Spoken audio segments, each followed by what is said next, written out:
اللہم صلی علی محمد و آل محمد۔ الحمدللہ، امام کے حرم کی زیارت کے بعد اس وقت ہم کم کے لیے روانہ ہو رہے ہیں اور یہ مشہد کا اسٹیشن ہے جہاں سے ہماری ٹرین تھی۔ آج ہم اس ہستی پاک کا ذکر کرنے کی سعادت حاصل کر رہے ہیں جو کہ کریمہ اہل بیت کہلائی جاتی ہیں۔ جی ہاں، بی بی فاطمہ معصومہ کم سلام اللہ علیہا، جن کی ولادت 1 ذی-القعدہ 173 ہجری قمری کو نبی کریم صلی اللہ علیہ وآلہ وسلم کے شہر مدینہ میں ہوئی۔ بی بی کی والدہ کا نام نجمہ خاتون تھا جو کہ آپ کی اور امام رضا علیہ السلام کی والدہ ماجدہ ہیں۔ طاہرہ، حمیدہ، رشیدہ، تقیہ، نقیہ، راضیہ، مرضیہ اور سیدہ اخت الرضا آپ کے القابات ہیں، جن میں معروف القاب معصومہ اور کریمہ اہل بیت ہیں۔ سبحان اللہ۔ علم و تقوی کے لحاظ سے آپ اعلیٰ مقام پر فائز ہیں۔ علمی منزلت کا اندازہ اس بات سے لگایا جا سکتا ہے کہ ایک دفعہ اہل تشیع کے کچھ افراد مدینے میں داخل ہوئے جو امام کاظم علیہ السلام سے کچھ سوالات کے جواب دریافت کرنا چاہتے تھے، لیکن امام اس وقت وہاں موجود نہ تھے اور کسی سفر پر گئے ہوئے تھے۔ حضرت فاطمہ معصومہ سلام اللہ علیہا نے ان سوالات کے جواب لکھ کر ان تک پہنچا دیے۔ وہ جواب لے کر مدینے سے باہر نکلے کہ راستے میں امام سے ملاقات ہوئی۔ جب امام علیہ السلام نے ان کے سوالات اور حضرت معصومہ سلام اللہ علیہا کے جوابات کو ملاحظہ فرمایا تو 3 بار فرمایا، تمہارا باپ تم پر قربان ہو جائے۔ سبحان اللہ۔ امام رضا کے جلا وطن ہو جانے کے 1 سال بعد بی بی معصومہ امام موسیٰ کاظم علیہ السلام کے بعض بیٹوں اور اہل بیت کے ہمراہ ایک لمبے اور تھکا دینے والے سفر کا ارادہ کرتی ہوئی وہاں سے یعنی کہ مدینے سے روانہ ہوئی۔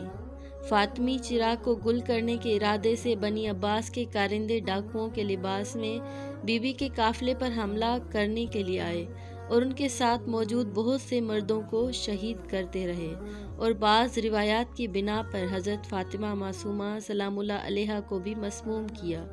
اس کے بعد آپ قافلے والوں سے فرماتی ہیں کہ انہیں قم لے جایا جائے۔ جب یہ خبر شیعان اشعری کو ملتی ہے تو آل سعد بھی اشعریوں کے ساتھ حضرت معصومہ کے استقبال کے لیے شہر ساو آ کر رکتے ہیں۔ جب یہ لوگ حضرت معصومہ کے قافلے سے ملتے ہیں تو موسیٰ بن خزرج اشعری جناب معصومہ کے ناکے کی مہار کو تھامتے ہیں اور شہر قم لا کر خود ان کی میزبانی کی سعادت حاصل کرتے ہیں۔ موسیٰ بن خزرج کے گھر 17 دن قیام کرنے کے بعد حضرت معصومہ سلام اللہ علیہا اس دار فانی سے کوچ فرماتی ہیں۔ موسیٰ بن خزرج اشعری کے گھر آپ کی عبادت کی مخصوص جگہ موجود تھی جو آج بھی باقی ہے اور جسے بیت نور کے نام سے جانا جاتا ہے۔ وہ زمین جہاں آج معصومہ کم سلام اللہ علیہا کی قبر اطہر موجود ہے، وہ جگہ ایک باغ تھی جس کا مالک موسیٰ بن خزرج تھا۔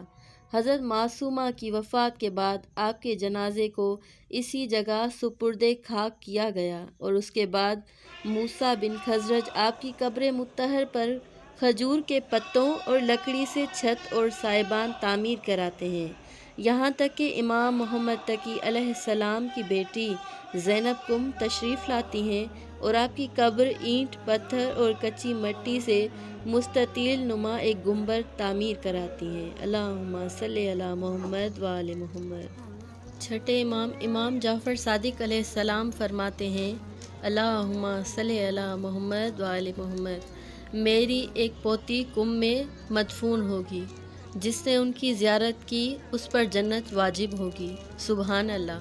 امام رضا علیہ السلام فرماتے ہیں کہ جس نے میری بہن معصومہ کی قم میں زیارت کی وہ ایسا ہے کہ جیسے گویا اس نے میری زیارت کی۔ سبحان اللہ۔ امام جعفر صادق علیہ السلام فرماتے ہیں، اللہم صلی علی محمد و آل محمد، میری پوتی جن کا نام فاطمہ بنت موسیٰ کاظم ہوگا